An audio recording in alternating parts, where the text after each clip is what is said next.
Salut à tous et bienvenue chez Puppet Comics. Aujourd'hui, on va parler d'un comics que j'ai lu, qui est un cadeau de Prof et Geek. Merci mon pote, je te vois. Si vous connaissez pas déjà sa chaîne, allez-y et allez voir ce qu'il fait, c'est pas mal. Donc le cadeau de Prof et Geek pour mon anniversaire, parce que moi je suis né au mois de janvier, bon là quand je tourne on est début février, on a pu enfin se voir et quels nos emplois du temps. D'ailleurs on aura des projets, on vous en parlera très prochainement, on fera des vidéos à deux.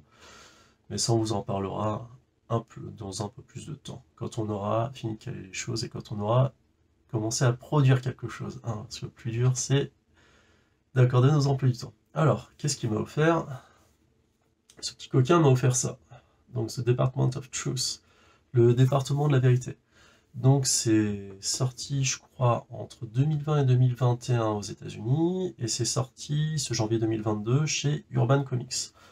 Prix de lancement tout doux, je crois qu'il est à 10 euros. D'ailleurs, il y avait un macaron. Et Manu, t'inquiète pas, j'ai réussi à le retirer correctement, il n'y a pas de souci. Hein. Comme quoi, il faut jamais y aller comme un sauvage. Voilà. Alors, Department of Truth. Donc, paru chez Urban Indies. Alors, l'auteur. Scénario James Tynion The Force. Alors, vous le connaissez parce que il a opéré, si vous regardez ma chaîne, sur Batman et les Tortues Ninja. C'est une pépite et très dur à trouver à l'édition collector, mais c'est une pépite. Et donc le dessin, c'est Martin Simmons. Alors, première chose, hein, ne vous fiez pas au dessin. Le dessin, c'est... comment dire? C'est assez déroutant, hein, tout le monde ne rentrera pas dedans. Moi, j'ai eu du mal avec le dessin. Très franchement, il faut apprécier les planches. Hein. Mais le plus important, c'est pas le dessin, c'est véritablement l'histoire. Alors, je continue sur le dessin. Le dessin, ça fait un peu penser à du Arkham Asylum. Je veux dire, chez un pote, j'avais lu Arkham Asylum, Batman Arkham Asylum, et j'avais pas continué la lecture parce que je trouvais que le dessin était trop déroutant. Je suis vraiment pas entré dedans. Mais pour The Department of Truth, j'avais regardé une vidéo de Wayne's Comics qui en parlait, et finalement, quand mon pote me l'a acheté, je me suis dit, allez, je vais faire un effort. C'est pas un truc que j'aurais acheté de moi-même si j'avais feuilleté. Et très franchement, j'ai pas été déçu. Parce que malgré les dessins, ça parle de quelque chose de bizarre. Le département de la vérité, ou The Department of Truth, c'est un département d'État qui vise à rétablir la vérité.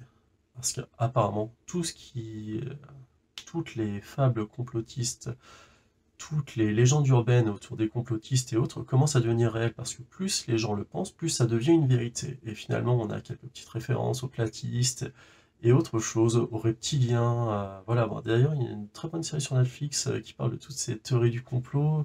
Un animé, moi je ne me rappelle plus comment il s'appelle, mais il est vachement bien. Regardez sur Netflix et vous me direz le titre dans les commentaires. Voilà. Donc le département, c'est un gars du FBI qui est attrapé par The Department of Truth lors d'un voyage qu'il a fait avec des complotistes. Finalement, il était allé au bord du monde et il est rattrapé donc par cette agence. Cet ancien du FBI va rentrer dans le département de la vérité et va être l'enjeu d'une guerre. Il faut savoir que donc cet homme qui a été embarqué apparemment de force dans le département, il y a un souci, c'est qu'il y a un démon qui s'attaque à lui, soit un démon dont il a rêvé et qui est réel, qui l'a rendu réel, ou soit c'est un démon qui existe et qui le suit depuis sa jeunesse, finalement. Et le dessin glauque s'accorde très très bien avec le scénario. Si vous aimez les théories du complot, et si vous aimez un peu débunker tout ça et autres, c'est très intéressant, parce qu'on parlait de fake news et autres, et là c'est complètement là-dedans, mais en se moquant, en ayant quelque chose de fantastique. Et ce fait de dire que des théories peuvent être réelles si on y croit, ben finalement ça rejoint un peu la fake news. C'est quelque chose qui est très actuel. Et dans comment dire, on est encore en pandémie, hein, quand vous regarderez cette vidéo, la pandémie y est toujours, bon, la pandémie entre guillemets, hein, apparemment il y a moins de malades et autres.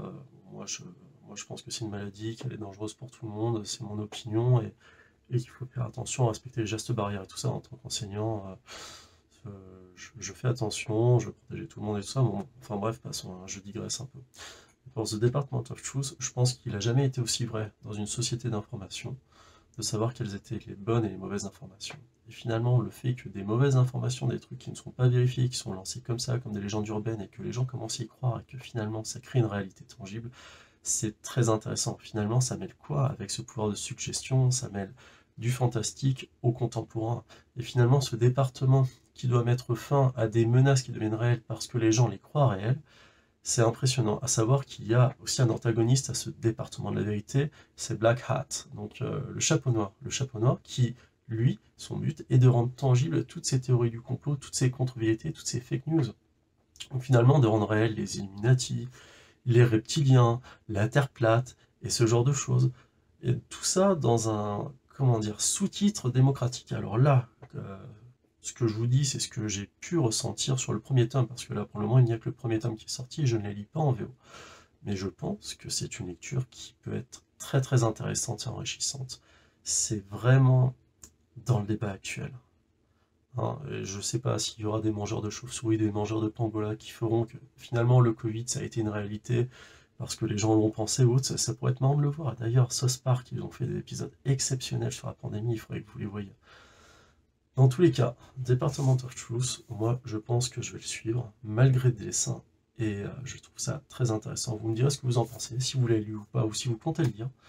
Moi en tout cas, pour le prix de lancement, l'ISO, après moi on me l'a offert, mais pour le prix de lancement, je pense qu'on peut s'y intéresser. Après, si quelqu'un vous le prête, ou une médiathèque, le faire acheter une médiathèque ou une bibliothèque, ça peut être très intéressant aussi à voir ce qui se passe dans les autres tomes.